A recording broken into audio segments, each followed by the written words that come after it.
Welcome back to day 3. I hope your days leading up to the election are going smoothly. Today, in our quest for sanity, we're going to talk about creating healthy boundaries. And this is really about protecting your energy. It's a huge drain on us when we are surrounded with what we perceive to be hostile forces, whether it's the advertisements. I don't know about you, I've probably got 50 text messages telling me who needs money, they need the vote, yada, yada, yada. It can be exhausting, and so we just kind of want to shut that out. And so I want to introduce some ideas that may help you with this. So let's talk about what boundaries are. So boundaries are not necessarily this whole idea about keeping people out.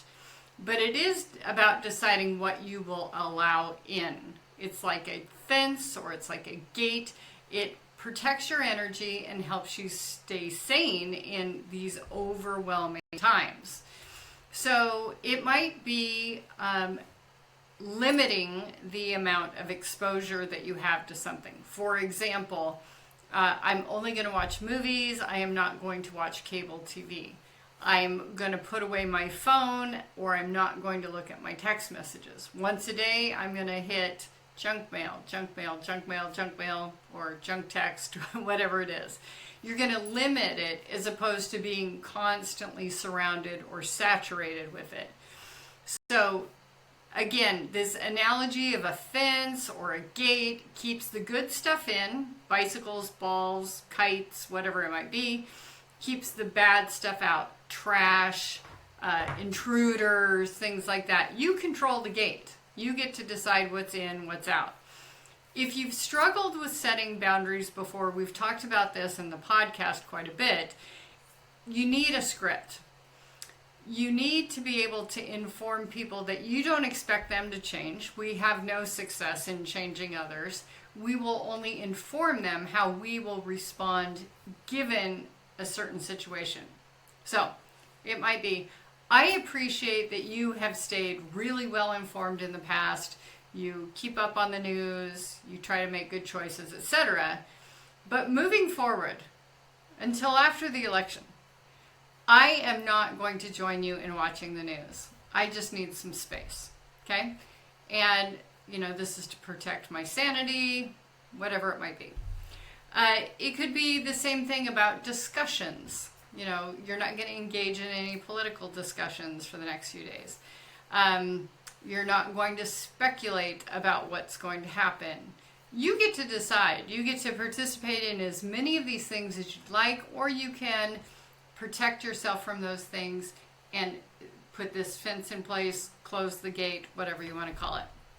You don't need to explain yourself.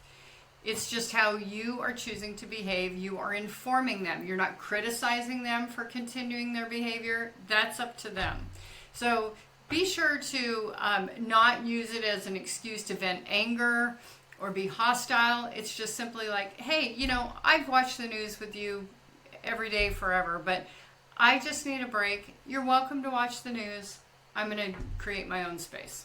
Okay? And then do fill it with something that you want inside the fence or inside that gate, whether it be cooking, reading, whatever it might be that fills you up and, kind of disentangles all the crud from the day. Okay? So your homework for today, short and sweet lesson today, is to set a new boundary today and see how it feels. And one of the best boundaries I think you can set is with a timer. To say, yeah, I'm going to read the headlines, but I'm going to set a timer for 15 minutes.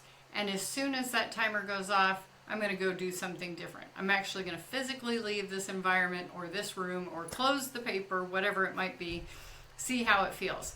I would highly recommend this with any social media. Limit yourself to 10, 15 minutes. You want to feel like you know what's going on, but at the same time, you don't want it to suck the life out of you. So choose a boundary, see how it feels. If you really like it, I challenge you to repeat it again the next day. Okay? So if you want to learn more about boundaries, we talk about boundaries in the book. We talk about boundaries on the podcast. There's a lot of opportunities. As I mentioned, the book's on sale for this week. It's also available on Audible, newly available. So click the link below if you want to learn more. Otherwise, join us tomorrow for another great